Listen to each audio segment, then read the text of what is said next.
विश्वास, सद्गुण, समझ, संयम, धीरज, भक्ति, भाईचारा। ये 7 गुण हैं जो पति पत्नी को एक विश्वास में बनाकर रखते हैं। आमीन। और ये वही 7 गुण हैं जो दुल्हन को दूल्हे के साथ बनाकर रखते हैं। ये वही 7 गुण हैं जो कलीसिया को पास्टर के साथ एक मन करके रखते हैं। आमीन। और ये गुणों का होना अति जरूरी है। आमीन। Hallelujah, hallelujah, hallelujah. हालेलुया। तो सभी तैयार हैं? आमीन। प्रभु आप सभी को बड़ी बरकत दे, बड़ी आशीष दे। तो जिनके पास अपनी बाइबल है वो प्लीज अपनी बाइबल को खोलेंगे और संत मत्ती की इंजील 19 अध्याय 3 आयत से लेकर 9 आयत तक हम पढ़ेंगे। तब फरीसी उसकी परीक्षा करने के लिए पास आकर कहने लगे, क्या हर कारण से अपनी पत्नी को त्यागना उचित है? उसने उत्तर दिया, क्या तुमने नहीं पढ़ा कि जिसने उन्हें बनाया उसने आरंभ से नर और नारी बनाकर कहा, इस कारण मनुष्य अपने माता पिता से अलग होकर अपनी पत्नी के साथ रहेगा और वे दोनों एक तन होंगे। अतः वे अब 2 नहीं परंतु एक तन है। इसीलिए जिसे परमेश्वर ने जोड़ा है उसे मनुष्य अलग ना करे। उन्होंने उससे कहा, फिर मूसा ने ये क्यों ठहराया कि त्याग पत्र देकर उसे छोड़ दे? उसने उनसे कहा, मूसा ने तुम्हारे मन की कठोरता के कारण तुम्हें अपनी अपनी पत्नी को छोड़ देने की आज्ञा दी, परंतु आरंभ से ऐसा नहीं था। और मैं तुमसे कहता हूँ कि जो कोई व्यभिचार को छोड़ और किसी कारण से अपने पत्नी को त्याग कर दूसरी से विवाह करे वह व्यभिचार करता है, और जो उस छोड़ी हुई से विवाह करे वह भी व्यभिचार करता है। Hallelujah, hallelujah, hallelujah, hallelujah. प्रभु यीशु मसीह के पवित्र वचन को पढ़े सुने जाने पर बड़ी बरकत हो, बड़ी आशीष हो। आइए हम सिर्फ छोटी दुआ में जाएंगे। महान स्वर्गीय पिता प्रभु यीशु मसीह, विश्वास करते हैं प्रभु ये तेरे मुंह के शब्द हैं पिता, ये तेरे मुंह की बातें हैं पिता, जो तेरे लोगों के लिए, उनके प्राणों के लिए अति आवश्यक है पिता। होने पाए कि आज का वचन तेरे लोगों के लिए बेहतरी के लिए, तरक्की के लिए हो प्रभु। और कभी खुदा जी प्रभु, सच में प्रभु तेरा पवित्र आत्मा आप यहाँ पर उतरे और तेरे लोगों से बात करें प्रभु, क्योंकि प्रभु किसी भी मनुष्य में, कोई भी मनुष्य प्रभु तेरे वचन की व्याख्या नहीं कर सकता प्रभु। वो इसका कोई भी अपनी समझ के अनुसार तर्जुमा नहीं कर सकता प्रभु, जब तक तेरा पवित्र आत्मा ही प्रभु तेरे लोगों से बात ना करे प्रभु। होने पाए कि तेरा पवित्र आत्मा उतरे, तेरे लोगों से बात करे और हृदय को आनंदित करे प्रभु। तू दया कर, कृपा कर प्रभु यीशु मसीह, तेरा वचन हर एक को ये जता दे प्रभु कि सचमुच प्रभु अगर कोई गलती, कोई गुनाह, कोई भूल चूका पिता, तू क्षमा करने में भरपूर है पिता। तू दया से भरपूर है, तू कृपा से भरपूर है पिता। तू दया कर, कृपा कर, मदद कर, सहायता कर। प्रार्थना सुन, कबूल कर। प्रार्थना मसीह यीशु नासरी के नाम से मांगते हैं। आमीन, आमीन, आमीन, आमीन, आमीन, आमीन। God bless you. आप सभी बैठ सकते हैं।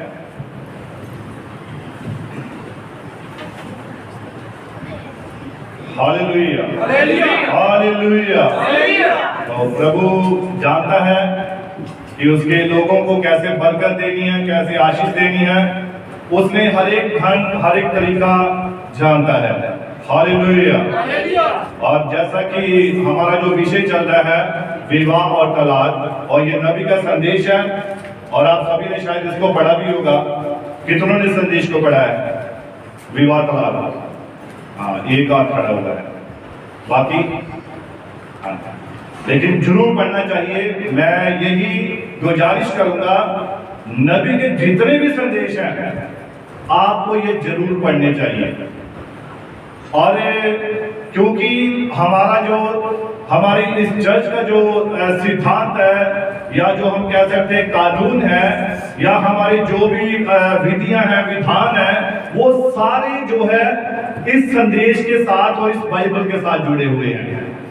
तो इसीलिए एंड टाइम मैसेज के जितने भी बलीवर्स हैं, विश्वासी हैं, अगर वो नबी के संदेश ना पढ़े तो शायद वो उस प्रकाशन से दूर रह सकते हैं जो प्रकाशन प्रभु यीशु मसीह ने अपने लोगों को दिया है। तो इसीलिए नबी के संदेशों को पढ़ना निहायत ही जरूरी है, और खास करके इस कलीसिया के लिए नबी के संदेशों को पढ़ना जरूरी है। तो ये अगर आप इसे नहीं पढ़ते हैं, आपको प्रकाशन नहीं मिलेगा। जब प्रकाशन मिल जाएगा तो आप हर एक बात के लिए आमीन कह सकते हैं, आप उसके लिए धन्यवाद कर सकते हैं। Hallelujah, hallelujah. अरे जो नबी का संदेश विवाद तलाक, जैसा कि मैं पहले भी बता चुका हूं कि ये एक पति पत्नी के लिए बड़ा ही सेंसिटिव, संवेदनशील मुद्दा होता है। हालेलुया। अरे ये जरूरी है।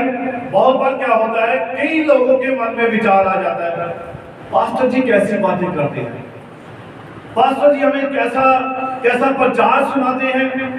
लेकिन अगर आप, मैं पहले बता चुका हूं, फिर से बताने जा रहा हूं, परमेश्वर ने, यहोवा परमेश्वर ने कोई भी बात बताने में कसर नहीं छोड़ी, है ना।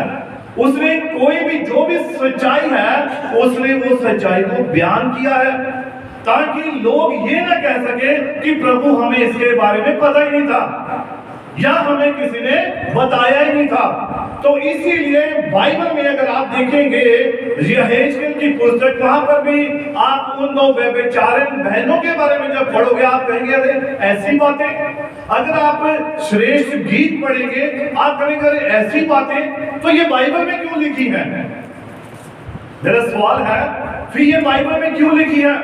ताकि हमारा यहोवा परमेश्वर वो ये नहीं चाहता है कि उसके लोग किसी भी बात से अनजान रहें, और अनजान पुणे में कोई गलती कर बैठे, कोई गुनाह कर बैठे, और परमेश्वर के सामने, न्याय के सामने खड़े हो जाए। इसीलिए खुदा क्या करता है, वो सारी सच्चाई को बयान करता है, वो छोटी छोटी बातों को भी सिखाता है। हालेलुया। लेकिन दुल्हन जो है, जो सच्ची दुल्हन है, वो हमेशा वचन का इकरार करती है, वो हमेशा वचन पर आमीन कहती है। हालेलुया। अब देखिए, जैसा कि खुदा के कलाम में लिखा है, अगर हम देखें इसको, भजन संहिता और उत्पत्ति की पुस्तक 2 अध्याय और 24 आयत, इसे हम थोड़ा पढ़ेंगे। उत्पत्ति की पुस्तक 2 अध्याय और उसकी 24 आयत। इस कारण पुरुष अपने माता पिता को छोड़कर अपनी पत्नी से मिला रहेगा, और वे एक ही तन बने रहेंगे। अब यहाँ पर क्या लिखा है? कौन कह रहा है ये बात? ये यहोवा परमेश्वर कह रहा है। इस कारण क्या करेगा मनुष्य? अपने माता पिता को छोड़कर अपनी पत्नी से मिला रहेगा। किससे मिला रहेगा? अपनी पत्नी से मिला रहेगा। पुरुष अपने माता पिता को छोड़कर अपनी पत्नी के साथ मिला रहेगा। तो अब ये पुरुष की जिम्मेवारी नहीं है, ये आदमी की जिम्मेवारी नहीं है कि वो ही अकेला अपने माता पिता को छोड़कर अपनी पत्नी के साथ मिला रहेगा। बाइबल, इसलिए मैं कहता हूं कि खुदा कभी भी पक्षपात नहीं करता है। वो ऐसा नहीं करता कि पुरुष को आज्ञा दे दी, हाँ भी तूने अपने माता पिता को छोड़कर अपनी पत्नी के साथ रहना है और उनकी कोई रिस्पेक्ट नहीं करनी है। ऐसा नहीं है। वचन में लिखा है, अगर हम पढ़ते हैं भजन संहिता 45 और उसकी 9 आयत पढ़िए। भजन संहिता 45। तेरी प्रतिष्ठित स्त्रियों में राजकुमारियां भी हैं। तेरी दानी और पटरानी ओपीर के कुंदन से विभूषित खड़ी है। हे राजकुमारी सुन और कान लगाकर ध्यान दे। अब देखिए ये किसको बात कही जा रही है? हे राजकुमारी सुन, कान लगाकर क्या करे? ध्यान दे। पढ़िए। अपने लोगों और अपने पिता के घर को भूल जा। अपने लोगों और अपने पिता के घर को भूल जा। अब ये कौन कह रहा है? ये यहोवा परमेश्वर कह रहा है ना। अब ये किसे कहा जा रहा है? पत्नियों को, राजकुमारियों को जो पत्नी बनने जा रही है। Hallelujah, hallelujah. और उससे भी ये आज्ञा दी गई है कि तू क्या कर, मेरी बातों पर अर्थात मेरे वचन पर कान लगा, और क्या कर, अपने लोगों को भूल जा। जब पति पत्नी की शादी होती है तो पत्नी को अब पीछे ध्यान नहीं रखना है, अरे नहीं नहीं, मेरी वहां अभी भी जिम्मेवारी है। अब वहां उसकी कोई जिम्मेवारी नहीं है। अब ऐसा नहीं कि आपने अपने माता पिता से मिलना छोड़ देना, वो बात नहीं मैं कह रहा। मतलब उस पत्नी की अब जिम्मेवारी कहाँ है? अपने बच्चों के प्रति, अपने पति के प्रति और उस घर के प्रति। हालेलुया। अब रह वो वहां रही है और ध्यान कहाँ होगा? अगर पीछे होगा। ऐसा नहीं है। खुदा क्या कहता है, कलाम क्या कहता है कि अपने उन लोगों को भूल जा और अपने पिता के घर को भूल जा। तो क्या परमेश्वर पक्षपात करता है? नहीं करता है। लेकिन यहाँ पर उसने आदम को क्या आज्ञा दी है कि अपने माता पिता को छोड़कर वो अपनी पत्नी से मिला रहेगा, पत्नी से, है ना, उससे मिला रहेगा। हालेलुया। तो इसीलिए परमेश्वर वचन में कहीं पर किसी से भी पक्षपात नहीं करता है। हालेलुया। और आप जानते हैं कि एक पति पत्नी के जीवन में सबसे ज्यादा कौन होता है कि जो उनके बीच में तलाक करवाने की बड़ी जिम्मेवारी बड़े प्यार से निभाता है? वो शैतान है। लेकिन शैतान अगर सींग बनाकर, लंबे लंबे दांत निकालकर, आंखें बड़ी बड़ी निकालकर आपके पास आए तो क्या आप उसकी सुनोगे? क्यों नहीं सुनोगे आप उसकी? क्योंकि आपको स्पष्ट दिखाई दे रहा है, अरे ये शैतान है, इसकी मैं क्या सुनूं? अब शैतान भी शैतान है, शैतान भी शैतान है, वो भी शैतान है, उसके पास चालाकियां हैं। उसे पता है कि ये ऐसे तो मेरी बात नहीं मानेंगे, नहीं सुनेंगे। इसलिए शैतान क्या करता है, वो भी किसी ऐसे आपके प्रिय, परम प्रिय दोस्त का रूप धर कर आ जाएगा। हो सकता है आपके सबसे प्रिय व्यक्ति के रूप में आ जाएगा, वो उसको इस्तेमाल करेगा। हालेलुया। जिस पर आपका पूरा भरोसा होता है। हो सकता है वो आपका बड़ा गहरा दोस्त हो सकता है वो बड़े आपके अच्छे पड़ोसी हो सकता है बड़े अच्छे आपके रिश्तेदार हो। शैतान उन्हें पकड़ेगा। चल आज चलते हैं उसके घर में, आज उसे थोड़ा सा डामाडोल करते हैं। शैतान उसको पकड़ेगा, उसके मन में विचार डालेगा और वो जाएगा और वहां पर वो गलत बातें बोलेगा। और जब वो गलत बातों को सुन लेगा, अरे ये तो मेरे प्रिय दोस्त ने, मेरे प्रिय भाई ने, मेरे प्रिय पड़ोसी ने, मेरे प्रिय रिश्तेदार ने कही है, और उसकी बात पर वो यकीन कर लेगा। और जब यकीन कर लेगा तो फिर परिवार में क्या शुरू हो जाएगा? गड़बड़ शुरू हो जाएगी, झगड़ा शुरू हो जाएगा। और जब झगड़ा शुरू हो गया, मारपीट शुरू हो गई, और फिर वो बात कहां तक क्या करनी पड़ती है? तलाक तक। जब झगड़ा बहुत बढ़ जाता है, हद से भी ज्यादा बढ़ जाता है, तो नौबत कहां तक आ जाती है? तलाक तक आ जाती है। हालेलुया। लेकिन काम किसने किया? शैतान ने। और खुदा का कलाम कहता है कि हम शैतान की युक्तियों से अनजान नहीं, लेकिन जो अनजान है वो फंस जाता है। वो सुन लेता है कान धर के, जैसे हवा ने कान धर कर सुन लिया था। शैतान है, अच्छा फल खा भाई, बड़ा टेस्टी है, बड़ा अच्छा है, बढ़िया है, कान धरा, लेकिन हुआ क्या? पाप में फंस गई। पाप कर लिया, गलती कर ली, गुनाह कर लिया, और अदम के बाग में से, स्वर्ग के बाग में से बाहर निकाल दिया। हालेलुया। अब देखिए, ऐसे ही एक मैं उदाहरण बताना चाहता हूं, आप ध्यान से सुनिए। आपके हो सकता है पत्नियों की कई सहेलियां होती हैं, है ना, फ्रेंड सर्कल में उनके हो सकता है पड़ोसी हो सकता है उनकी कोई मौसी की लड़की हो, कोई चाचा की लड़की, कोई भी हो सकता है ना, या आपका कोई भी कहीं भी हो सकता है कलीसिया में ही हो।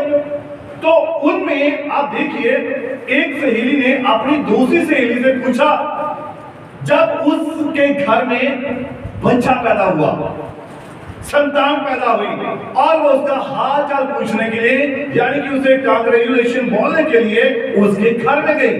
और जब वहां पर गई तो उसने उससे क्या कहा? मेरी प्रिय सहेली, या जो भी उसका नाम, तुम्हारे पति ने तुम्हें क्या गिफ्ट दिया, क्या तोहफा दिया? तुमने उसे इतना अच्छा तोहफा दिया है, इतना बढ़िया गिफ्ट दिया, तो तुम्हारे पति ने तुम्हें कोई गिफ्ट दिया? तो उसने क्या कहा? नहीं, उसने तो मुझे कुछ नहीं दिया। अब क्या हुआ, फिर उसने सवाल किया, उस सहेली जब पूछने आई थी, अच्छा ये कैसी बात है भाई, क्या उसकी नजर में तुम्हारी कोई रिस्पेक्ट नहीं, तुम्हारी कोई भी कीमत नहीं? अब वो ये बात उसे कहकर चली गई। अब वो सहेली सोचने लगी, बच्चा को उसने पकड़ा, अच्छा अरे महीना हो गया, 2 महीने हो गए, मेरे पति ने मुझे अभी तक कोई गिफ्ट नहीं दिया, सच्चा मेरी कोई कीमत नहीं, मेरी कोई वैल्यू नहीं, इसका मतलब मेरा पति मुझे इज्जत नहीं देता है। अब हुआ क्या कि वो बस ना उसने खाना बनाया, ना उसने रोटी बनाई, ना उसने कोई काम किया। अब शाम को जब उसका पति घर में आया तो वो बड़ा थका मांदा प्यासा, अरे मेरी प्रिय पत्नी मुझे पानी का गिलास दो, देती हूं पानी का गिलास, है ना। पहले आते ही सवालों की बौछार, ना पानी ना रोटी, सवाल पर सवाल दागने शुरू कर दिए।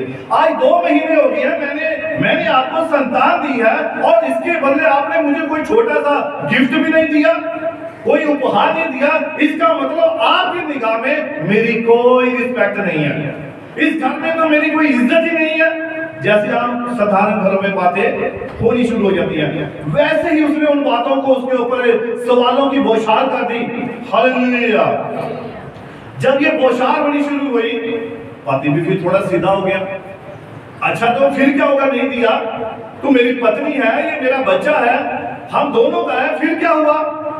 और नहीं, वो कहां मानने वाली थी, मुझे गिफ्ट चाहिए था, मुझे तो उपहार चाहिए था। बात बढ़ते बढ़ते झगड़ा होना शुरू हो गया। अब जब झगड़ा होना शुरू हुआ, बात मारपीट तक आ गई। जब मारपीट हुई तब रिश्तेदार भी आ गए, उधर से भी आए और उधर से भी आए, और रिश्तेदार, अच्छा हमारी बेटी को हाथ लगाया, कैसे लगाया? अब लड़के वाले कि तूने हमारे बेटे के खिलाफ बोला, तू इस घर में ये है, तू वो है, तो बस बात कहां आ गई, तलाक तक आ गई। हालेलुया। अब देखिए प्रॉब्लम कहां से शुरू हुई, एक छोटे से जुमले से, है ना, एक छोटी सी बात से। सहेली आई, क्या तुझे कोई गिफ्ट नहीं मिला, क्या तुझे उपहार नहीं दिया? बस इस बात ने उन पति पत्नी के बीच में क्या करवा दिया, तलाक करवा दिया, झगड़ा करवा दिया। हालेलुया। इसीलिए जानते कि प्रॉब्लम कहां से शुरू हुई, उस फिजूल के जुमले से जो उसका हाल चाल पूछने आई। हाल चाल तो क्या पूछना, बेचारों का तलाक करवा के बैठ गई, है ना। तो ऐसे लोगों से, ऐसे रिश्तेदारों से, ऐसे दोस्तों से आपने सावधान रहना है। आमीन। हालेलुया। जो आते हैं आपका हाल पूछने और आपका हाल कम पूछते हैं, आपके घर का ज्यादा हाल देखते हैं, आपकी पत्नी का ज्यादा हाल देखते हैं, आपके बच्चों का ज्यादा हाल है। तेरे बच्चे तो कहना नहीं मानते, मेरा होता मैं चंदा मार मार के सुधार देना ही नहीं। और ये आगे क्या, वो जैसे वो जाता है फटी सोटी में दिन जान कोट के रखता, पर किस बात ने, एक छोटे से जुमले ने, छोटी सी बात ने, हालेलुया, उस परिवार को बिगाड़ के रख दिया। आज यही स्थिति लोगों की है, वो शैतान की चालों को समझते नहीं है, पकड़ते नहीं है। कारण वचन की कमी, प्रार्थना की कमी, दुआ की कमी, ये बातें उन्हें क्या करती हैं, उन्हें परमेश्वर के कलाम से दूर लेकर जाती हैं। हालेलुया। इसीलिए ऐसे रिश्तेदारों से, ऐसी बहनों से, ऐसे व्यक्तियों से, ऐसे दोस्तों से, चाहे वो कितने भी आपके खास क्यों ना हो, जब वो ऐसी बातें करनी शुरू कर दें, वो आपके परिवार में प्रॉब्लम पैदा करने के लिए आए हैं। आमीन। हालेलुया। हालेलुया। इसीलिए पतियों को उनके दोस्त, उनके खास मित्र भी शायद लड़ाई करवाकर उनका तलाक करवा देते हैं। कई बार पति के दोस्त ही आ जाते हैं, अच्छा तेरी पत्नी यार मुझे लगता है ये तेरा ना कहना नहीं मानती है, ये तेरे कंट्रोल में नहीं लगती है।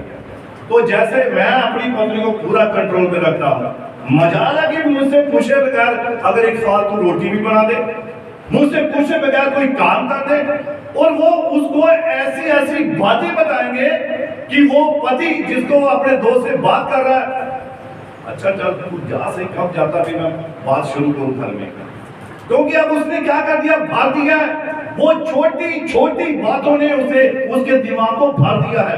हालेलुया। अब ये पति का दोस्त, अब वो ऐसी धींगे मार रहा है कि मैं अपने घर में, मेरा पूरा राज चलता है भाई, मेरी पत्नी मेरे कंट्रोल में है, मेरे बच्चे मेरे कंट्रोल में है, मेरा हर चीज मेरे कंट्रोल में है। मजाल है कि कोई भी काम मेरी आज्ञा के बगैर हो जाए। हालेलुया। आपके कई ऐसे दोस्त या मित्र हो सकते हैं जो आपके परिवार में आपके खास दोस्त होकर भी आपकी पत्नी या आपके पति की बातों को बताकर, एक दूसरे की बातों को बताकर क्या करेंगे? झगड़ा करवा देंगे। हालेलुया। कलह को पैदा कर देते हैं और जो कलह बड़ी हो जाती है और वो तलाक की नौबत तक ले आती है। हालेलुया। अब देखिए दूसरों के लिए उनका रूप कैसा है।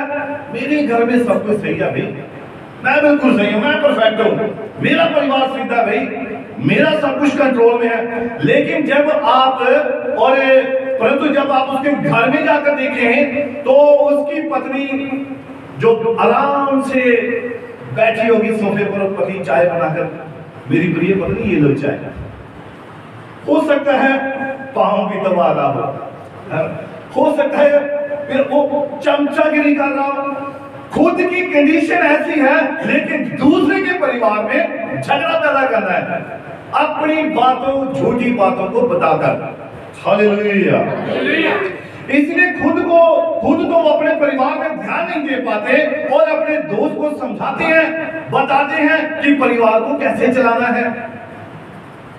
तो ये सब बातें क्या कहते हैं? शैतान की बातें होती है। शैतान आता है, वो आपके किसी दोस्त को पकड़ता है, आपके घर में आएगा और वो आपको ऐसी ऐसी बातें बोलेगा, छोटी छोटी बातें बोलेगा जो आपके मन में उतर जाएंगी। फिर आप उन बातों पर विचार करना शुरू कर देंगे। अच्छा वो फलाना मेरा दोस्त मेरे ये गल कह के गया, अब उस बात पर विचार करना शुरू कर देगा और विचार बड़ा होता जाएगा, बड़ा होता जाएगा। जब विचार परफेक्ट सामने आ जाएगा, झगड़ा शुरू। हालेलुया। इसीलिए ऐसे दोस्तों से, मित्रों से, सगे संबंधियों से सावधान हो जाए जो आपके परिवार को बिगाड़ के रख देते हैं। हालेलुया। किन्हीं को वैसे ही आदत होती है, क्यों ये पति पत्नी सुखी रह रहे हैं भाई? हमारे घर में हमेशा झगड़ा होता है और ये दोनों देखो घूमने जाते हैं, खाना खाते हैं, ये है वो है, वो इस बात से जेलस, ईर्ष्या करते हैं। हालेलुया। और देखिए इसी प्रकार से ये जो शब्दों के बाण होते हैं, ये ऐसे शब्द होते हैं परिवार को, मजबूत परिवार को भी तोड़कर रख देते हैं। मेरी बात समझ आ रही है? हालेलुया। हालेलुया। अब देखिए कई बार कोई दोस्त आ जाता है और वो पूछता है, अरे उदाहरण के रूप में नाम ले रहा हूं, कोई मोहन है या कोई पवन है ना, तो मोहन पवन के घर में जाता है, उसका दोस्त है, और जब मोहन पवन के घर में जाता है तो उससे क्या पूछता है? अरे मेरे जिगरी दोस्त, बहुत समय के बाद हम मिले हैं। हालेलुया। तो अच्छा आजकल तू क्या कर रहा है? मैं ना फलानी दुकान पर, फलानी शॉप पर लगा हूं। अच्छा तो कितनी सैलरी मिलती है? अरे मुझे ना 18,000 मिलती है। बस 18,000? बस यानी कि 18,000 को बस कर दिया उसने, बस 18,000। अरे इतने से कैसे परिवार का गुजारा होता होगा? आजकल तो बच्चों के लिए दूध मंगवाना पड़े, वो इतना महंगा है, बच्चों की फीस इतनी ज्यादा है, तो 13-18,000 में गुजारा कैसे होता है? और ये बात कहकर चला गया। ये शब्दों के बाण जो घरों में झगड़ा उत्पन्न कर देते हैं। हालेलुया। अब वो तो चला गया, अब पीछे पवन सोचने लग पड़ा, यार 18,000 से कैसे गुजारा होता होगा? किस्त देनी होती है, फीस देनी होती है, ये काम करना होता है, वो काम करना होता है, टेंशन में आ गया। अब हुआ क्या कि वो जब दुकान पर गया और दुकान पर जाकर उसने अपने मालिक से रूखा रूखा व्यवहार करना शुरू कर दिया।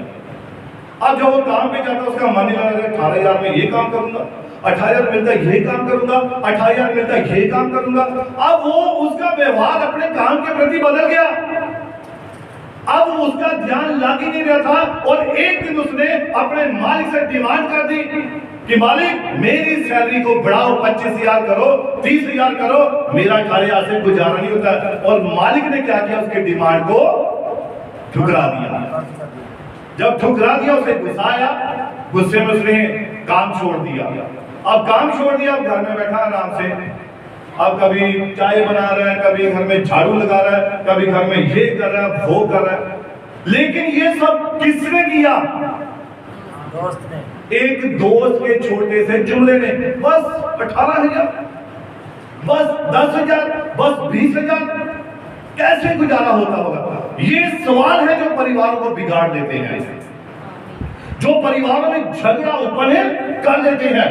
इसीलिए ऐसे दोस्तों से, ऐसे रिश्तेदारों से, ऐसे सगे संबंधियों से नबी भी कहता है आपने सचेत रहना है, चौकन्ने रहना है। हालेलुया। एक और इससे मिलती जुलती उदाहरण है। एक बुजुर्ग बाप था, वो अकेला रहता था और उसका बेटा जहां पर काम करता था बड़ा व्यस्त था।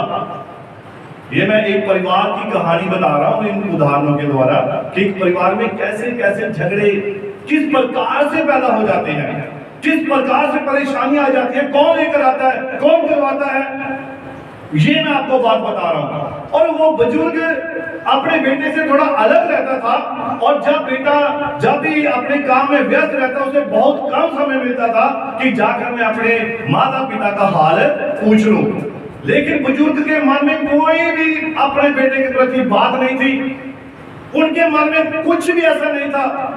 और उनके मन में ये था हमारा बेटा काम करता है, व्यस्त रहता है, उसकी पत्नी है, बच्चे हैं, बच्चों को स्कूल छोड़ना है, लेकर आना है, ये करना है, वो करना है, वो सारी बातें वो जानते थे, लेकिन फिर भी वो आनंदित थे। हालेलुया। अब एक दिन उस बुजुर्ग का पुराना मित्र आ गया। अब शैतान देखो किसे इस्तेमाल करता है? आपके दोस्तों को, आपके मित्रों को, आपके रिश्तेदारों को, आपके पड़ोसियों को इस्तेमाल करता है। हाल चाल पूछने आ गया, अरे सुनाइए कैसे हैं आप? मैं बिल्कुल ठीक हूँ प्रभु की दया से। अच्छा और सुनाइए सब बढ़िया है? आपका बेटा आता जाता है? हाल चाल पूछता है? नहीं बेटे को ना टाइम नहीं लगता है आने का। उसने बुजुर्ग ने बड़े साफ दिल से बताया, बड़े अच्छे हृदय से बताया, क्योंकि उसके मन में कोई ऐसी बात ही नहीं थी। हालेलुया। और जब उस बाप ने कहा कि बेटा ज्यादा व्यस्त रहता है और उसका काम का जो शेड्यूल है वो बड़ा बिजी है, वो नहीं आ पाता, कोई बात नहीं। अच्छा ये कैसे हो गया भाई? आपका बेटा आपसे मिलने नहीं आता है, आपने उसका पालन पोषण किया, आपने उसे हर बात में उसकी अगुवाई की, बचपन से लेकर उसे बड़ा किया, और आज वो आपका हाल नहीं पूछ रहा है। अब वो बात कह के चले, बुजुर्ग के मन में शंका पैदा होगी अपने बेटे के प्रति। और जब बेटा आया हाल चाल पूछने, बेटा तू आजकल आता नहीं है, हमारा हाल नहीं पूछता है, देख हम बुजुर्ग हो चुके हैं, ये है वो है। अब बेटे और बाप में क्या हो गया? झगड़ा हो गया। कहा वो आराम से जीवन गुजारे थे, लेकिन ये किसने किया? शैतान ने, है ना? करने वाला कोई शैतान है, दुष्ट आत्मा है। वो थोड़ी चाहता कि कोई सुखी रहे, कोई शांत रहे, कोई खुदा की भक्ति करे, परमेश्वर के वचन में बना रहे, वो कभी नहीं चाहता। और वो क्या, कोई ना कोई बात लेकर वो क्या करता है? उस परिवार को तोड़ना चाहता है। हालेलुया। इसीलिए ऐसे दोस्तों से, ऐसे लोगों से क्या करना है? हमें सावधान रहना है। और याद रखें कि जुबान से निकले शब्द दूसरे पर बड़ा गहरा असर डालते हैं। आपकी जुबान में से निकले शब्द दूसरे के ऊपर बड़ा गहरा प्रभाव डालते हैं। हालेलुया। बेशक कुछ लोगों की जुबानों से शैतानी बोल निकलते हैं, कई प्लानिंग करके ही बातचीत करते हैं, जो शैतान की युक्तियां होती हैं। हमारी जिंदगी में बहुत सारे ऐसे लोग मिल जाएंगे जो बहुत मासूम बनकर आपसे सवाल दाग देंगे। कई बार ऐसा होता है, बड़ा मासूम बनकर सवाल दाग, अच्छा आपको मिलने नहीं आते हैं? क्यों? पर हम तो बड़े अच्छे हैं, हमारे माता पिता आते हैं, मेरी पत्नी बड़ी अच्छी है, वो तो मुझे बहुत रिस्पेक्ट देती है, मेरा पति मेरे लिए ये करता है, वो करता है। ये कई बार मासूम बनकर वो सवाल दाग देते हैं और हम सोचते नहीं भाई ये बड़ा अच्छा इसने सवाल किया, भाई आपका दिमाग डाइवर्ट कर दिया। क्या कर दिया? डाइवर्ट कर दिया। आजकल ये जो सोशल मीडिया है, सोशल मीडिया सभी मेरे ख्याल से मोबाइल इस्तेमाल करते हैं। जितना झूठ आज ये परोस रहे हैं उतना शायद ही कोई परोस रहा होगा। Hallelujah, hallelujah. अब देखिए, जैसे कि तुमने ये क्यों नहीं खरीदा, तुम्हारे पास ये क्यों नहीं, तुम उसकी बात कैसे मान सकते हो, आदि आदि ये सब बेमतलब के सवाल होते हैं जो या तो हम नादानी में या धूर्तता के साथ पूछते हैं। हालेलुया। जबकि हम भूल जाते हैं कि हमारे ये सवाल सुनने वाले के दिल में नफरत या प्रेम के बीज को पैदा कर रहे होते हैं। हालेलुया। इसीलिए आज के दौर में हमारे इर्द गिर्द समाज या घरों में जो टेंशन टाइट होती जा रही है, उनकी जड़ तक अगर जाया जाए तो अक्सर उसके पीछे ऐसे ही लोगों का हाथ होता है। अगर एक परिवार में कोई टेंशन है ना, अगर एक परिवार में झगड़ा हो गया, बोलचाल बंद हो गई, तो उसके पीछे ऐसे ही लोग होते हैं। या तो वो पत्नी को कुछ कह गए या वो पति को कुछ कह गए, तो उस परिवार में क्या हो गई, टेंशन हो गई, चिंता हो गई, झगड़ा हो गया, मामला कहां तक पहुंच गया, कोर्ट तक पहुंच गया। तो इसीलिए नबी भी कहता है ऐसे लोगों से क्या रहना है, सावधान रहना है। Hallelujah, hallelujah, hallelujah. अब देखिए, हमने पिछले सप्ताह हमने दो क्या देखे थे, ग्रुप देखे थे। नबी कहता है एक अनुग्रह का पक्षधर था और एक न्यायवादी था। हालेलुया। और वो दोनों ही देखने में ठीक है, परंतु उनमें वास्तविक सच्चाई नहीं है ना, यही बात सीखी थी। हालेलुया। अब ये जो नबी का संदेश है विवाह तलाक, अगर हम इस पर गौर करें, ध्यान करें कि इस संदेश को नबी ने जब प्रचार किया तो उसने बहुत सारी ऐसी बातों को क्या किया, रोक लिया था। और उसने कहा कि पवित्र आत्मा ही तुम पर उन बातों को प्रकट करे। मैं विश्वास करता हूं कि यहाँ पर हमारी बहनें, हमारी बेटियां बैठी हुई हैं, और जो कुछ भी आप वचन में से सुनते हैं वो बिल्कुल आमीन है। क्या है वो? आमीन है। क्योंकि जैसा नबी ने, जैसा वचन कहता है, जैसा पवित्र आत्मा ने बताया, वैसा ही उसने आगे प्रचार किया है। हालेलुया। अब देखिए, यहाँ पर हमने जब पिछली बार देखा था कि पति पत्नी के बीच में झगड़ा होना किस प्रकार से होता है, कौन करता है, कौन करवाता है, किस प्रकार से ये सब बातें होती है, हमने सीखा था। तो आप YouTube पर आप उस प्रचार को आप दोबारा भी सुन सकते हैं। हालेलुया। अब इसका कारण क्या है, आप देखिए, नबी कहता है विवाह तलाक संदेश में कि जो हवा थी वो मूल रचना में नहीं थी। हवा जो थी वो मूल रचना में नहीं थी। जितने भी परमेश्वर ने पशु या जानवर बनाए थे वो सब उसने जोड़ा जोड़ा करके बनाए थे। कितनी इस बात को जानते हैं? जितने भी परमेश्वर ने जब उत्पत्ति की तो वहां पर उसने सभी को जोड़ा जोड़ा करके बनाया था। आदम और हवा का इनको भी जोड़ा ही बनाया था, लेकिन जो पहला जोड़ा था ये आत्मा में था। किसमें था? आत्मा में था। लेकिन जब ये शरीर में इन्हें बनाया गया तब इन्हें अलग अलग बना दिया, जोड़ा बना दिया था, क्योंकि आदम में से ही हवा को बाहर निकाला गया था। Hallelujah, hallelujah. और देखिए, ये मैं कुछ आपको पहले मेन बातें बता रहा हूं। शैतान को हवा को पकड़ना था, वो उसी से बातचीत कर सकता था, क्योंकि हवा जो थी वो रिप्रोडक्ट थी, वो उप उत्पादन थी, वो मूल रचना में नहीं थी। हालेलुया। और हवा के पास नबी कहता है हाँ या ना करने की सामर्थ्य। ये उसके पास एक सामर्थ्य अधिकार था कि वो फल खाने के लिए हाँ करे या ना करे, ये उसकी मर्जी थी, इच्छा थी। हालेलुया। लेकिन हम जब देखते हैं वचन में, और नबी यहाँ पर कहता है कि स्वर्ग में, अंतरिक्ष में पेड़ पौधे सब खुदा के अनुसार चल रहे हैं। जितने भी धरती पर पेड़ पौधे हैं, स्वर्ग में जितने भी जो आकाश गंगाएं हैं, अंतरिक्ष है, ये सब खुदा के वचन के अनुसार आज तक चल रहे हैं। हालेलुया। और सब कुछ नबी कहता है निरंतरता में वह हिसाब से कर दिया गया है। हालेलुया। और देखिए यहाँ पर नबी कहता है कि प्रत्येक विश्वासी बाहर फेंका जा सकता है यदि वह खुदा के प्रत्येक वचन को स्वीकार नहीं करता है। हालेलुया। इसलिए नबी के संदेश को, खुदा के कलाम को हमें ग्रहण करना ही होता है। अब सवाल क्या है? स्त्री के कारण ही सब कुछ हुआ था, क्योंकि जो पाप है वो कहां पर हुआ था? अब नबी कहता है भली स्त्रियां भी हैं, है ना? कौन सी? भली स्त्रियां भी हैं। और वो भली स्त्री जो है वो हमेशा वचन के साथ बनी रहती है। भली स्त्री जो है वो वचन के साथ वो खुदा की हजूरी में बनी रहती है। हालेलुया।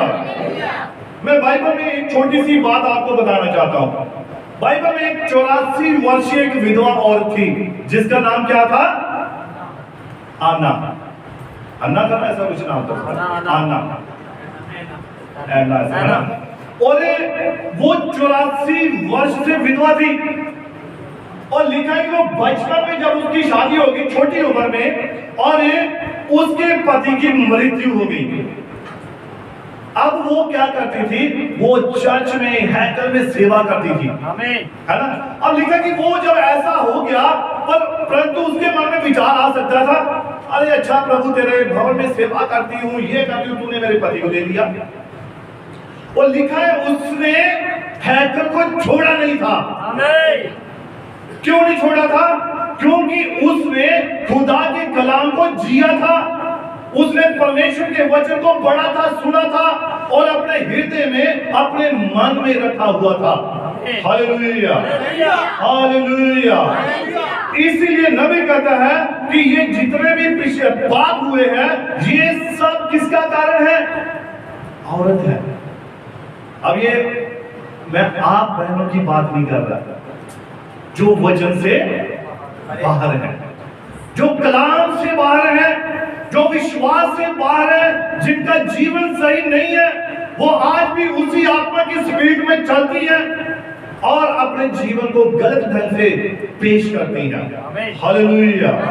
हालेलुया। अब देखिए नबी कहता है कि स्त्री के कारण ही सब कुछ हुआ। अब वह स्त्री ही थी जिसके कारण वह प्रिय परिवार अलग किया गया। कोई, नबी कहता कोई क्रूर नहीं था, कोई दूध नहीं था, कोई जानवर नहीं था, कोई पक्षी नहीं था, लेकिन नबी कहता है वो स्त्री थी, औरत थी, जिसके कारण उस परिवार को अलग कर दिया गया था। हालेलुया। और सभी कुछ हिसाब से बेहिसाब हो गया। वह स्त्री थी जो हवा थी, और यही वह प्रारंभ था जिसकी कड़ी टूट गई थी। कड़ी कहां से टूटी? किसी जानवर ने आज्ञा से बाहर नहीं हुआ, ना कोई सृष्टि वचन से बाहर हुई, लेकिन एक शख्स जिसका नाम हवा था वचन से बाहर हो गई। हालेलुया। हालेलुया। और यीशु मसीह ने जिसके विषय में कहा था, यीशु ने कहा कि शुरू में प्रभु ने सबको नर और नारी करके बनाया था, और तब इस स्त्री ने या इस जानवर ने या इस क्रूर ने, इन्होंने नहीं बल्कि इस स्त्री ने ही वाचा को तोड़ दिया था। बाइबल में पढ़ते हैं सभी, वाचा किसने तोड़ी? वचन किसने तोड़ा? हवा ने तोड़ा था। अब चूंकि उसकी वाचा टूटी, और चूंकि खुदा के संग उसकी वाचा टूटी, तो पति के संग भी उसकी वाचा टूट गई। किसके संग? पति के संग भी वाचा टूट गई, क्योंकि खुदा ने तो उन्हें जोड़ा था। जब उससे उनको जोड़ा तो उस गलत बात ने उन्हें अलग कर दिया, और जैसे ही वो अलग हुए, नबी कहता है वाचा भी टूट गई। हालेलुया।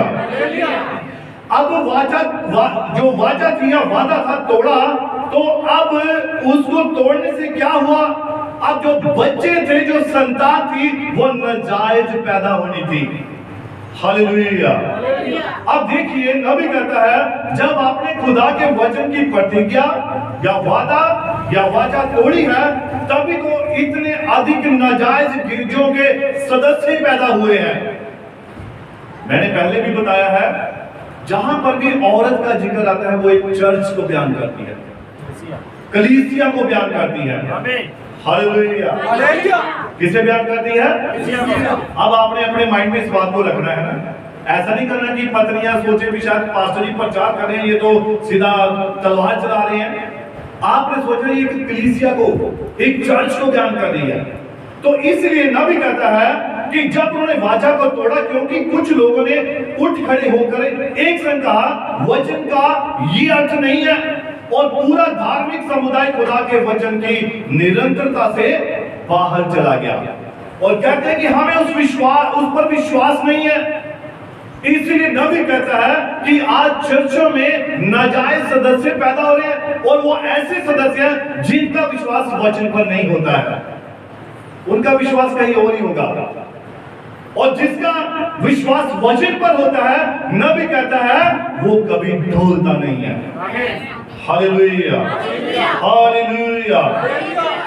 अब देखिए नबी कहता है ये सब औरत के कारण हुआ। अब हम देखते हैं कि जो निरंतरता थी या सिलसिले के टूट जाने से जीवन रेखा टूट गई और समय की रेखा भी टूट गई, वाचा टूट गई और सभी कुछ बिखर गया। किस कारण से हुआ? औरत के कारण, उसी ने वाचा को तोड़ दिया था। अब यदि आप इसे पढ़ना चाहे तो उत्पत्ति 3 अध्याय में आप इसे पढ़ सकते हैं। हालेलुया। इसको आप पढ़ लीजिए थोड़ा, उत्पत्ति 3 और उसकी 16 आयत। उत्पत्ति 3 अध्याय। स्त्री ने उससे कहा मैं तेरी पीड़ा और तेरे गर्भवती होने के दुख को बहुत बढ़ाऊंगा। तू पीड़ित होकर बालक उत्पन्न करेगी और तेरी लालसा तेरे पति की ओर होगी। और वह तुझ पर प्रभुता करेगा। और वह तुझ पर क्या करेगा? प्रभुता करेगा। अब देखिए पहले नबी कहता है ये औरत और हवा और आदम समान अधिकार में थे, बराबर का हक था इनका, ये बिल्कुल बराबर थे, कोई इनमें ऊंच नीच नहीं थी, कोई भी इनमें पक्षपात नहीं था, बराबर अधिकार था। लेकिन जैसे ही औरत ने वाचा को तोड़ा, हुक्म तो तोड़ा, आज्ञा को तोड़ा, तो वचन से बाहर हो गई और कहां आ गई? अब इसके ऊपर प्रभुता आ गई। और प्रभुता करने वाला कौन? आदम। Hallelujah, hallelujah. अब देखिए यहाँ पर लिखा है कि यदि आप इसे लिखना चाहे, नबी कहता है अब वह पुरुष की समानता में नहीं रही थी, चूंकि वह खुदा के वचन को तोड़ने वाली बन गई थी। और लिखा कि आदम तुझ पर क्या करेगा? प्रभुता करेगा। इसका मतलब पहले वो बराबर थे, खुदा ने उनके पास समान अधिकार दिए थे, परंतु जब उसने आज्ञा को, वचन को तोड़ा तो क्या उसके ऊपर किसने प्रभुता कर ली? अब हुक्म कौन चलाता है परिवार में? मुखिया कौन है? पुरुष है, आदम है, व्यक्ति है। हालेलुया। अब एक परिवार पर, एक घर पर पुरुष का अधिकार है। और नबी कहता है अगर पुरुष के ऊपर स्त्री हुक्म चलाती है, उसके ऊपर आज्ञा चलाती है, तो वो परमेश्वर की योजना से बाहर है, वो परमेश्वर की ब्लेसिंग से बाहर है। Hallelujah, hallelujah. अब ये प्रबंध किसने ठहराया? ये खुदा ने ठहराया कि आदम अब औरत के ऊपर क्या करेगा? प्रभुता करेगा। हालेलुया। और अपनी अपनी पत्नियों पे करनी है प्रभुता, है ना, दूसरों की पत्नी पर नहीं करनी। Hallelujah, hallelujah, hallelujah. और नबी कहता है यही काम आज कलीसिया कर रही है, वो वाचा को तोड़ रही है। क्या आप उस स्त्री को नहीं देख रहे? यानी कि कलीसिया को, वह खुदा के वचन को तोड़कर पूरी तरह उसके प्रबंध व निरंतरता से बाहर चली गई है। और गिरजे ने यही किया है, चर्च ने यही किया है कि ये सब आत्मिक मृत्यु थोप दी है। समझे आप? वाचा को तोड़ना, वचन को तोड़ना, आप खुदा के कलाम से बाहर होते हैं। आज्ञा को तोड़ना, आप खुदा के कलाम से बाहर होते हैं। और आज यही चर्च कर रहा है। नबी कहता है, इसका कोड है 98 पहला, जिसमें नबी कहता है। अब देखिए सवाल है, अब बड़ी आगे वचन चल रहा है, सवाल क्या आगे आया? नबी कहता है ध्यान दीजिए कि इस सुंदर प्यारी सिद्ध स्त्री ने इस प्रकार का कार्य क्यों किया। अब उसे ऐसा क्यों करना पड़ा कि उसे आदम के बाद से ही बाहर निकाल दिया। हालेलुया। और नबी कहता है चित्रकार की एक कल्पना है, और नबी कहता है मैंने एक चित्र देखा था जिसमें ग्रीस में, है ना, ग्रीस जो शहर है, सिटी का देश है, तो एक चित्रकार ने हवा का चित्र बनाया था, और उसमें उसे बहुत अधिक भयानक दिखाया था। उसने हवा को जो चित्र बनाया था बड़ा भयानक भी, अरे इतनी भयानक थी हवा। तो नबी क्या कहता है, ध्यान से सुनिए, उसे बहुत अधिक भयानक दिखाया था जितना आपने कभी देखा ना होगा। इससे पता चलता है कि दुनियावी बुद्धि कहां तक देख सकती है, मगर वह ऐसी नहीं थी। नबी कहता है वो सुंदर थी क्योंकि सिद्ध स्त्री थी और संपूर्ण स्त्री थी, क्योंकि परमेश्वर की बनाई हुई हर एक चीज सिद्ध है, संपूर्ण है, परफेक्ट है। आमीन। तो हम एक मनुष्य जो है, जब वो अपनी निगाह से, अपनी समझ से देखता है, तो वो अपने वचन से, खुदा के वचन से बाहर होता है। आमीन। हालेलुया। हालेलुया। अब देखिए, ध्यान दीजिए कि उस उच्च स्तर पर रहते हुए भी उसने ऐसा क्यों किया कि औरत को जब समान अधिकार था तो उसने फिर ऐसा काम क्यों किया। तो देखिए कि वह ठीक पुरुष के समक्ष और उसके बराबर थी, मगर हम सभी जानते हैं कि जब उसने पाप किया तो अपनी बराबरी का स्तर पुरुष के साथ खो दिया। समझ आई बात? जब समझ आती है तो मेरे ख्याल से कुछ आगे बोलते हैं। आमीन। तो मेरे ख्याल से कलीसिया इन बातों को भूलती जा रही है ना। जब बात समझ आती है ना, थोड़ा आमीन शब्द जरूर इस्तेमाल कर लीजिए।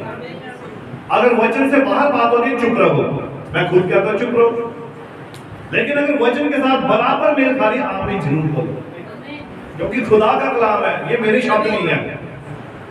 अगर मेरे शब्द होते तो आज मैं कहता चुप ही रहते, है ना। खुदा का कलाम कहता है हर एक मनुष्य झूठा, पर खुदा का कलाम सच्चा है।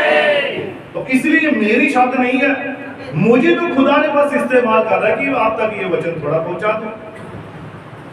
अगर मेरा वचन होता तो मैं बैठाकर बांध कर, जैसे माँ बच्चे को भोजन खिलाती है, दवा अंदर ठोकी चलो, ऐसे करता शायद, हो सकता है मेरा अपना तरीका अगर होता, पर ये मेरा तरीका है, खुदा का तरीका नहीं है। मैंने एक बार उदाहरण बताई थी ना, चिड़िया के बच्चे जब घोंसले में होते हैं, उकाब के बच्चे लगा लिए, चिड़िया के, पक्षियों के बच्चे, तो जब उनकी माँ भोजन लेकर आती है तो उनकी गर्दनें कितनी ऊंची हो जाती है ना, कितनी लंबी होती है। किसके लिए? उस भोजन को पाने के लिए। आमीन। हालेलुया। नबी कहता है आज हमारे प्राण भूखे होने चाहिए, किसके लिए? खुदा के कलाम के लिए, उसके वचन के लिए, ताकि वचन सीधा सीधा हमारे हृदय में जाए। Hallelujah, hallelujah. अब देखिए, जब उसने पाप किया तो उसने अपनी बराबरी का स्तर पुरुष के साथ खो दिया, और खुदा ने कहा अब से पुरुष तुझ पर अधिकारी ठहरेगा। अब देखिए पवित्र शास्त्र में ऐसा ही दिया गया है, यदि आप इसे पढ़ना चाहते हैं, अभी मैंने आपको इसे पढ़ा दिया है, ऐसा ही है। अब कौन अधिकार, किसका अधिकार है? पुरुष का है। तो अगर स्त्री अधिकार के अधीन नहीं रहती है तो वो खुदा के कलाम से बाहर है, वो वचन से बाहर है। अगर पति पर हुक्म चला रही है ना, हालेलुया।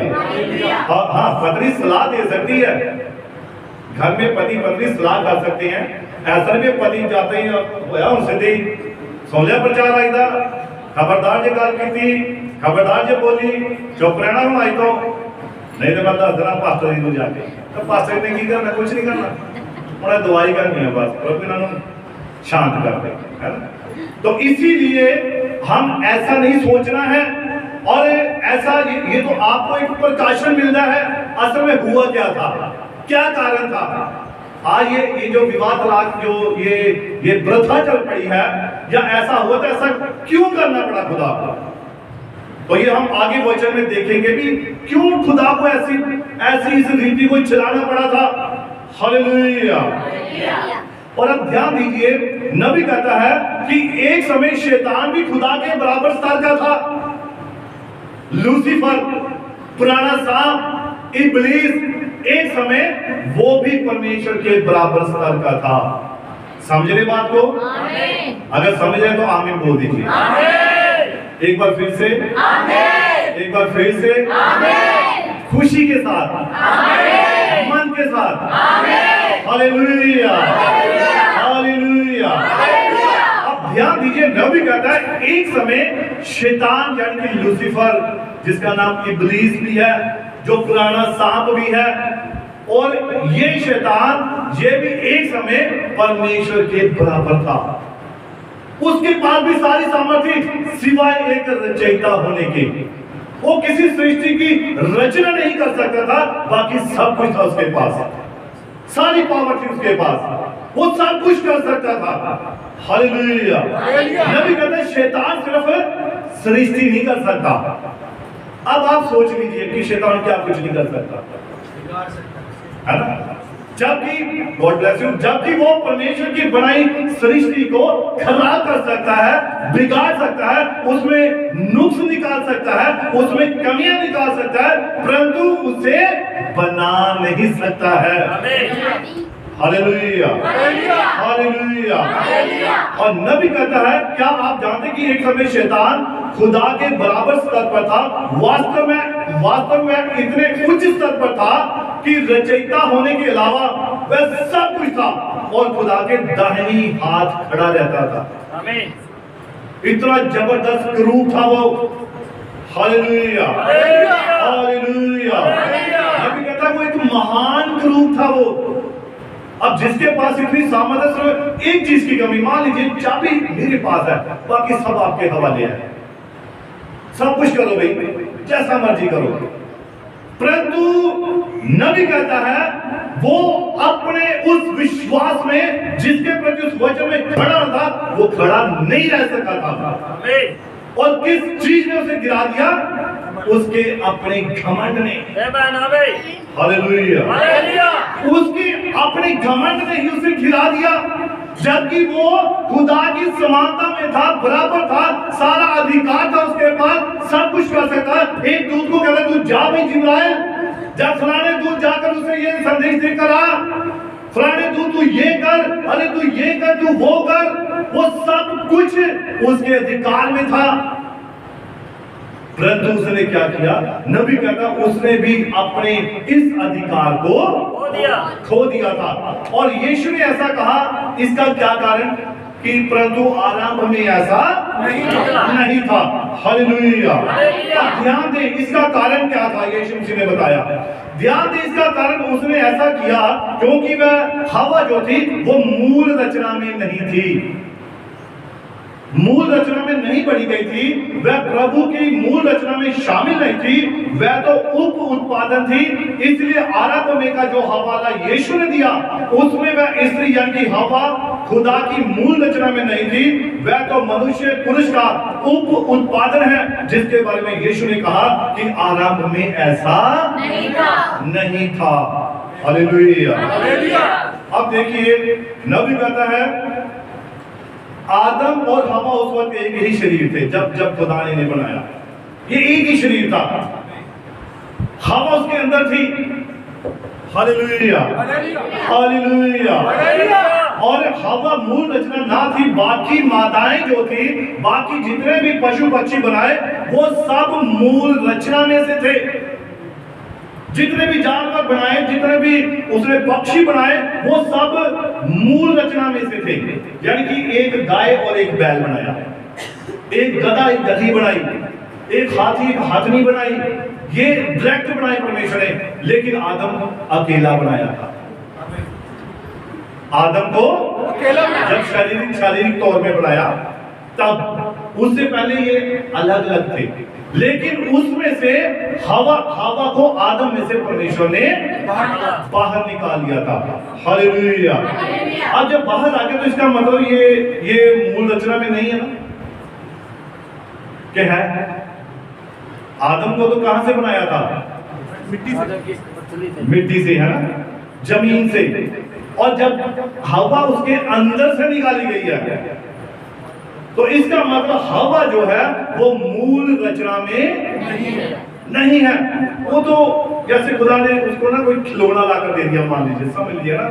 तो ये है भाई, ले आदम तेरे अंदर से मैंने पसली निकाली है और इस पसली से मैंने हवा को बनाया है, नारी को बनाया है, अब ये तेरी पत्नी ठहरेगी। Hallelujah, hallelujah. नबी कहता मैं आपको सच्चाई बता रहा हूं और आपको इसे बस शांत होकर ग्रहण करना है, सुनना है। समझ आ रही बात? जिनको समझ आ रही है फिर से वो शब्द एक छोटा सा हालेलुया, हालेलुया। अब नबी कहता कुछ भी धोखा नहीं दे सकता था सिवाय स्त्री के। ना सृष्टि, ना कोई पेड़, ना कोई पौधा, ना कोई जानवर, कोई धोखा नहीं दे सकता था। नबी कहता सिर्फ औरत ही थी, स्त्री ही थी जो धोखा दे सकती थी। हालेलुया। अब देखिए खास बात, और वो है वह शुरू की मूल रचना में शामिल नहीं थी और वो आदम के अंदर थी, उसका अपना कुछ भी नहीं था। नबी कहता है, यहां मैंने बात को कुछ थोड़ा ढक दिया है, औरत का, स्त्री का अपना उस वक्त कुछ नहीं था, वो आदम में से निकाली गई थी। हालेलुया। अब देखिए नबी कहता है कि एक मनुष्य का हृदय जितनी आसानी से एक स्त्री यानी कि उसकी पत्नी तोड़कर टुकड़े टुकड़े कर सकती है, दुनिया में और कुछ भी वैसा नहीं कर सकता। एक पत्नी अपने पति का हृदय तोड़ सकती है कि नहीं? होता है ऐसा? अरे हम सभी देखो बैठे हुए हैं, ऐसा होता है, हर परिवार में होता है ना। कई बार छोटी छोटी बात पर बात हो जाती है पति पत्नी में, मेरा मन ही तोड़ता है। तो एक गाल कहकर मैंने गुस्सा चढ़ा था, तू इधर कहता मैंने गुस्सा आ गया, मन टूट जाते हैं। लेकिन फिर भी जहां पर खुदा की कृपा होती है, प्रेम होता है, प्यार होता है, अनुग्रह होता है, वहां फिर से वो मेल भी करते हैं। Hallelujah, hallelujah. और देखिए कहता जरा इस भली सी लगने वाली पत्नी को किसी दूसरे पुरुष के साथ जाने दें और देखिए उसका पति फिर किस प्रकार अपने बच्चों को लेकर रोता हुआ बैठेगा। इसके ज्यादा दूसरा कोई दिल नहीं तोड़ सकता है।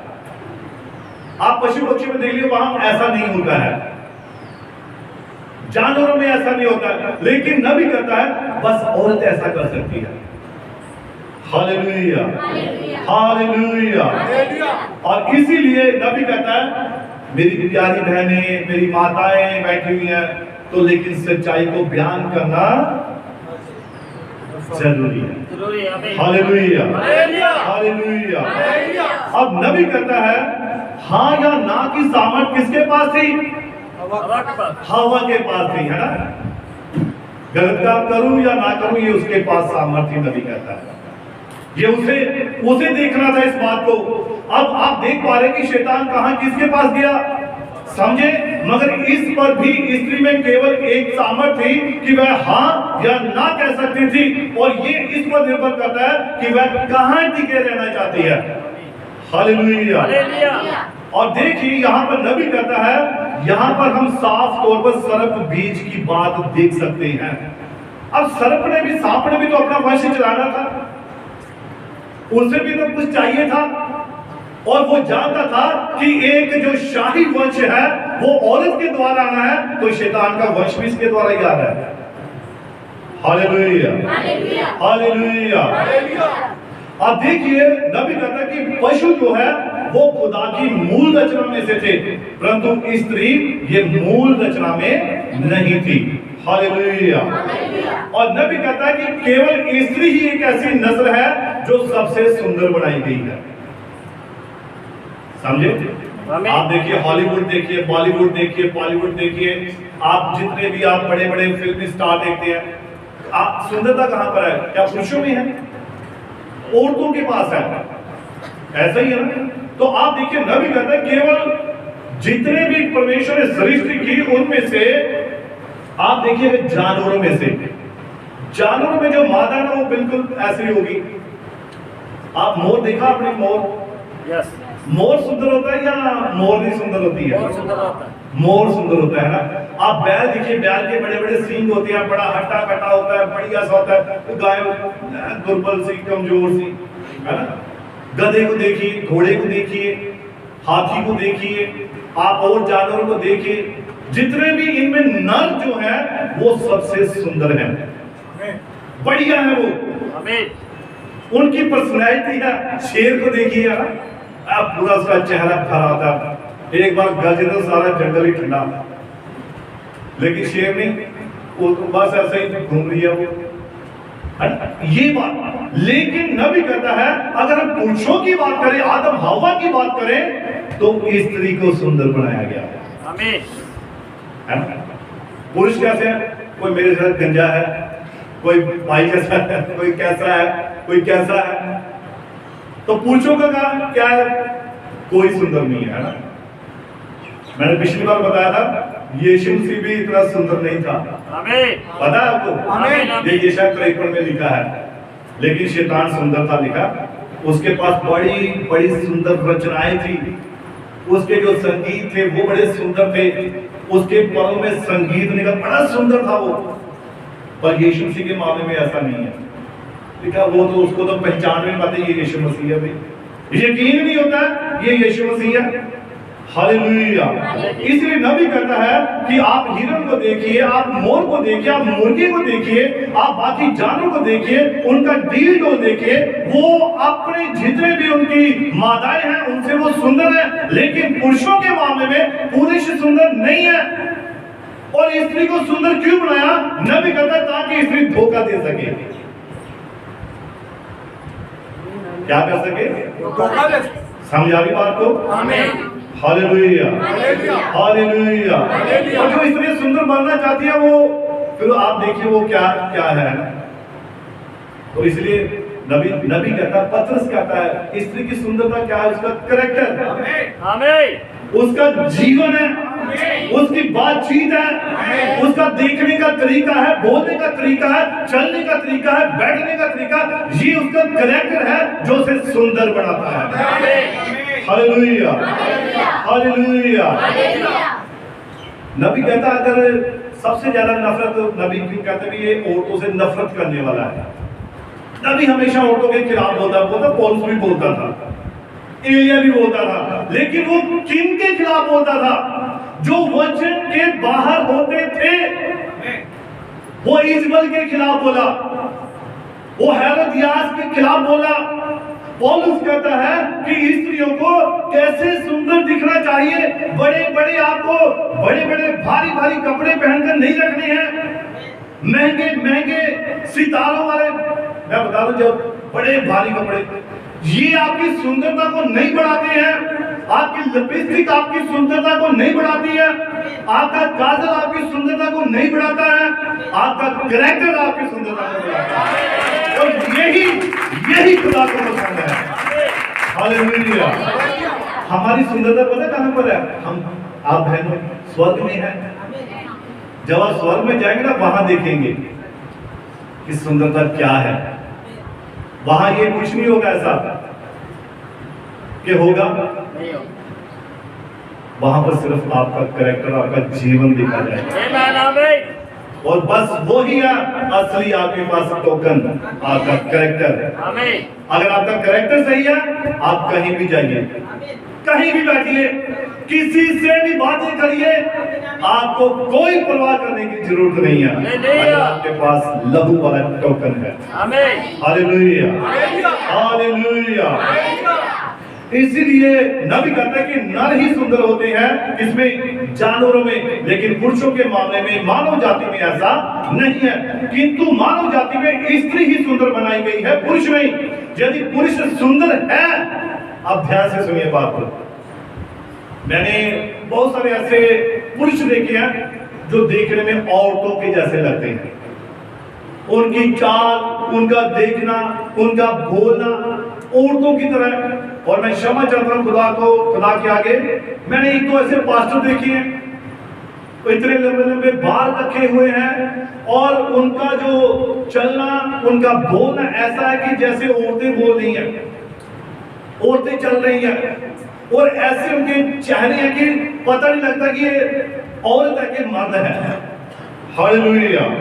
और नबी कहता है किंतु अगर पुरुष सुंदर है तो फिर उसके आत्मा में, उसके जीन्स में गड़बड़ है।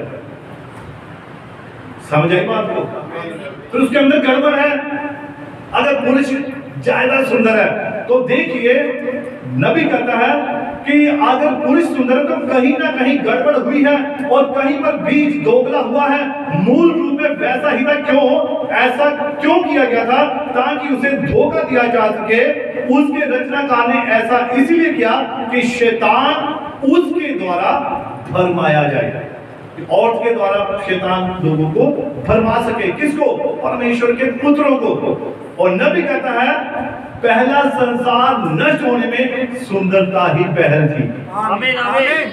जो पहला संसार नाश हुआ, उसका नाश होने का कारण नबी कहता है वो औरतों की सुंदरता थी। उत्पत्ति 6 अध्याय निकालिए, पढ़िए से। फिर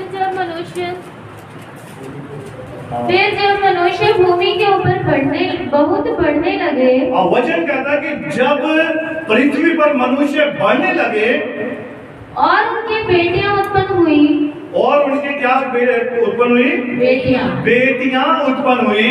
तब परमेश्वर के पुत्रों ने मनुष्य की पुत्रियों को देखा। किसने देखा? परमेश्वर के पुत्रों ने मनुष्यों की पुत्रियों को देखा कि वे सुंदर हैं। कि वह क्या है? सुंदर है। सुंदर है। पढ़िए। और उन्होंने जिसको चाहा उनसे विवाह कर लिया। और उन्होंने जिसको ये पता क्या, यहाँ ये लव मैरिज है नबी कहता है। यहाँ पर उन्होंने अपनी मर्जी की शादियां की। लेकिन जो मसीह में आ चुके हैं, जो मसीह को अपना उद्धारकर्ता स्वीकार कर चुके हैं, जिन्होंने यीशु मसीह को अपना उद्धारकर्ता मुक्तिदाता स्वीकार किया है, उनके लिए प्रभु की योजनाएं बरकरार हैं। Hallelujah hallelujah. अब देखिए यहाँ पर उन्होंने क्या कहा वचन में कि और उन्होंने जिसको चाहा उनसे विवाह कर लिया। और तब यहोवा ने कहा मेरा आत्मा मनुष्य से सदा लोभ विवाद करता बना रहेगा। अब देखिए नाश करने का कारण। अब देखिए इसको पढ़िए, थोड़ा 5 आयत से पढ़िए। यहोवा ने देखा कि मनुष्यों की बुराई पृथ्वी पर बढ़ गई है। हाँ पढ़िए। और उनके मन के विचार में जो कुछ उत्पन्न होता है, और उनके मन के विचार में जो कुछ भी उत्पन्न होता है, वह निरंतर बुरा ही होता है। वह लगातार बुरा ही उत्पन्न होता है ना? और हमेशा उनके मन में बुरे विचार ही आते थे, गलत सोच, गलत विचार आते थे। तो खुदा कहता है तब यहोवा ने, मैं 7 आयत को पढ़ रहा हूँ, सॉरी 6, और यहोवा पृथ्वी पर मनुष्य को बनाने से पछताया और वह मन में अति खेदित हुआ। है ना? खुदा देखो उसको भी दुख हुआ कि मैंने मनुष्य को बनाकर क्या किया है, पछता रहा हूं। अब खुदा पछता रहा है, खेदित हुआ। तब यहोवा ने कहा मैं मनुष्य को जिसकी मैंने सृष्टि किया पृथ्वी के ऊपर से मिटा दूंगा। क्या मनुष्य, क्या पशु, क्या रेंगने वाले जंतु, क्या आकाश के पक्षी, सबको मिटा दूंगा क्योंकि मैं उनके बनाने से पछता रहा हूं। परंतु परमेश्वर के अनुग्रह की दृष्टि नूह के परिवार पर। आमीन हालेलुया। अभी भी बीज सुरक्षित है। खुदा का जो शाही बीज है वो सुरक्षित है। हालेलुया। और देखिए ये पहला संसार जब नाश के, आगे आप इसको पूरा पढ़ सकते हैं, इसमें फिर आगे जल पर ले पहला संसार कैसे नाश हुआ, लेकिन कारण क्या था? सुंदरता। आज लास्ट समय में हम रह रहे हैं, लास्ट युग में हम रह रहे हैं, लास्ट घड़ी में हम रह रहे हैं, और आज वही चीज प्रकट हो रहा है, सुंदरता बढ़ गई है। हालेलुया। एक बार मैं काफी समय पहले प्रचार कर बताते कि वो आजकल सुंदर बनने के लिए बहुत सारे आजकल मेकअप का सामान आ रहा है। तो कहते हैं सबसे पहले किसकी मशहूरी आती है? बड़ी क्रीम मशहूर थी, उसका नाम फेयर एंड लवली है ना? फेयर एंड लवली है ना? और इसकी एड आती थी और वो चेहरे पे लगाती है, चेहरा गोरा है ना? चेहरा गोरा हो गया और सबसे ज्यादा सेल इसी की होगी। सबसे ज्यादा सेल अब जो बहनें थी, जो प्रभु माफ करे, है ना, आई भी सुंदर बनना हूँ, अंकल जी दुकानदार जी देवला फेयर कर दी, कितने किया, 70 रुपए किया, 80 किया, 100 किया, दे दो कोई गल नहीं, अब कोई मूल्य नहीं है ना, सुंदर बनना भाई ले आए। लेकिन जब लगाया, यूज किया, रगड़ करके मुंह धोया, पर कोई फर्क नहीं पड़ा। तो मैं सोच रहा था, मैं अगर ये फेयर लवली चेहरे को गोरा कर देते तो ये तो साउथ अफ्रीका में बिकनी चाहिए, सबसे ज्यादा साउथ वाले वहां पर देनी चाहिए। अरे उनको जरूरत है हमसे ज्यादा, है ना। और चाइना वाले लोग छोटे छोटे, है ना, हॉर्लिक्स पीते हैं, क्या था, Complan, mummy I am Complan boy, बच्चा लंबा हो गया देखते देखते ही, है ना। वो उसकी बहन भी काफी खरीदियां बड़ी हो गई। तो भैया तो चाइना वालों को चाहिए, फिर कॉम्प्लान की जरूरत तो नहीं है, भारतीयों को, इंडिया को नहीं है। तो ये सब क्या है, ये धोखा है, ये सब संसारिक बातें हैं। हालेलुया, तगड़े होने की बातें हैं ना। तो सबसे कमजोर व्यक्तियों को चाहिए भाई, वो माल्टा हुआ जो आता था, बच्चा मोटा हो जाता है। तो ये सब क्या चीजें, ये सब धोखा है।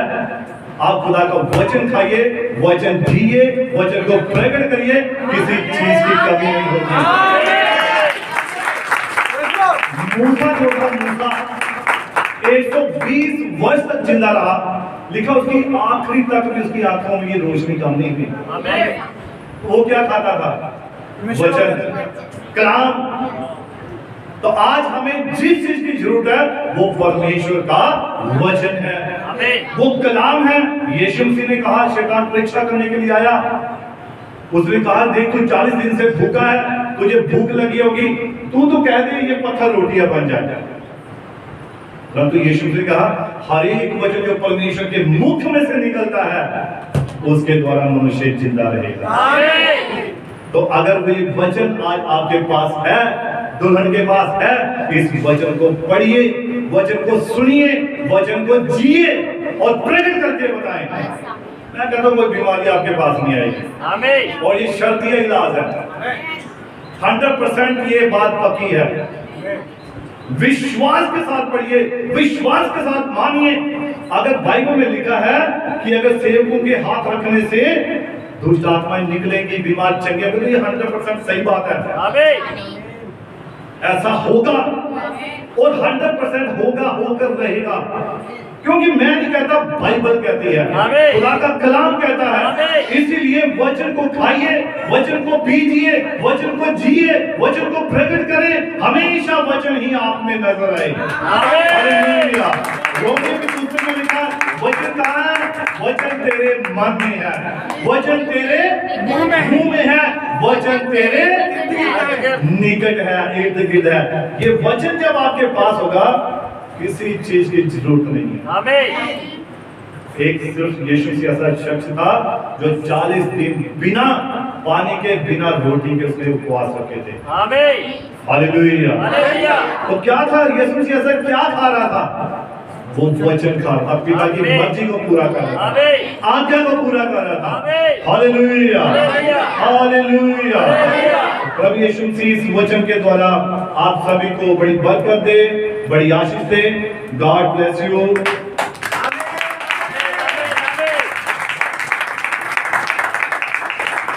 आप सभी को बड़ी बरकत दे, आशीष दे कि आपने बड़े धैर्य के साथ वचन को सुना। तो